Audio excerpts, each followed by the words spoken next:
মানে level playing field অর্জন হয় নাই। তো এমনি বাংলাদেশের জাতি এই যে ৩৬ জুলাই যে গণঅভ্যুত্থানের মাধ্যমে আমরা যে দ্বিতীয় স্বাধীনতা অর্জন করেছি, এই চেতনাকে বাস্তবায়ন করার জন্য আগামী নির্বাচনের মাধ্যমে একটা ভোট বিপ্লব হবে এবং বাংলাদেশের জাতি একটি দেশপ্রেমিক এবং কল্যাণমূলক ন্যায়ভিত্তিক ইসলামী রাষ্ট্র প্রতিষ্ঠা করার জন্য মুখিয়ে আছে। তো সেজন্য আমরা আশঙ্কা করছি যে কোনো ডিজিটাল কারচুপির মাধ্যমে নির্বাচনকে আবার প্রশ্নবিদ্ধ করা হয় কিনা।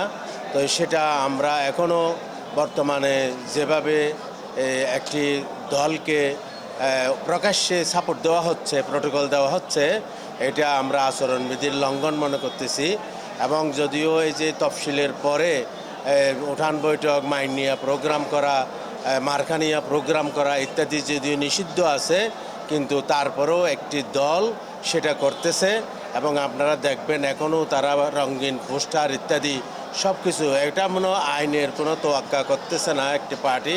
তো সেজন্য আমরা দাবি করব যে লেভেল প্লেয়িং ফিল্ড এতে এনশিওর করা ইন্টারিম গভর্নমেন্টের দায়িত্ব এবং আমরা পুলিশ প্রশাসন সহ এক্সিকিউটিভ প্রশাসন, ডিসিএসপি সহ সবারই নিরপেক্ষ ভূমিকা আমরা আশা করি, কারণ বাঙালি জাতি আর কোনো ডিজিটাল কারচুপি মেনে নেবে না।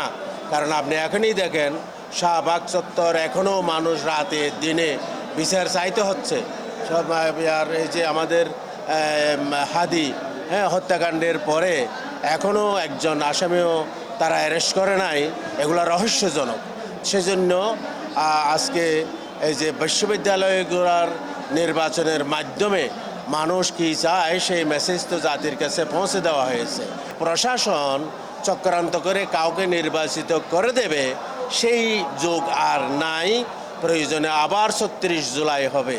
সুতরাং আমরা সময় থাকতে লেভেল প্লেয়িং ফিল্ড এনশিওর করার জন্য এবং নির্বাচনে মানুষ যাতে নিরপেক্ষভাবে অবাধ ও সুষ্ঠুভাবে ভোট দিতে পারে এবং ভোট যাতে কাউন্টিং হয়ে রেজাল্ট হয় এবং প্রত্যেকটা ভোট সেন্টারে যাতে সিসি ক্যামেরা দেওয়া হয় এবং এটাকে একেবারে স্বচ্ছ নিরপেক্ষ শুধু বললে হবে না, কার্যকরীভাবে সেটা ব্যবস্থা করতে হবে।